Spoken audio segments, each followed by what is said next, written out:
The strangest story, this was about 10 years ago now. Will be 10 years in November.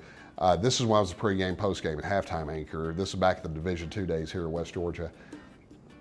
Florida Tech had a football program at the time.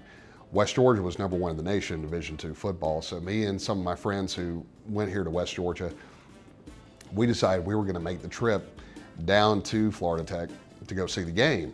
And it was a beautiful 80-degree day in November.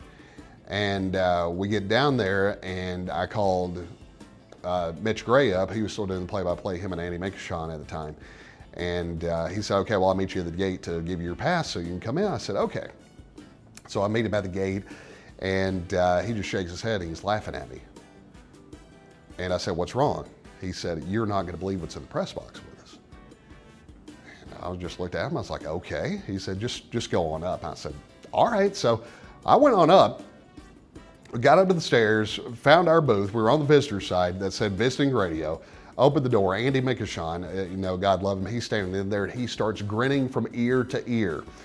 And I was like, Andy, what's up? And he nods and tells me to look down to my left, and there's this burgundy colored cloth covering this, whatever it was. And I looked back at him, he said, pick it up. I said, okay. So I reached down, picked it up. There was a fully functional toilet in that press box at Palm Bay High School in Melbourne, Florida.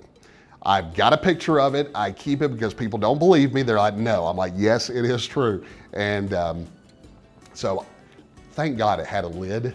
So that was my seat during the game. They sat up front in the two plastic chairs. So I was sitting on the toilet, literally, through that entire ball game. And went back to, I didn't get to go 2 years later in 2017 when I went back down there, but they said they had removed it since then. I was like, dang, I want to go get my picture of it, let it be the front cover of my memoirs. But yeah, that's probably one of the strangest things I've ever done up so far, but yeah, that was pretty odd. But I've got to see some other cool places too.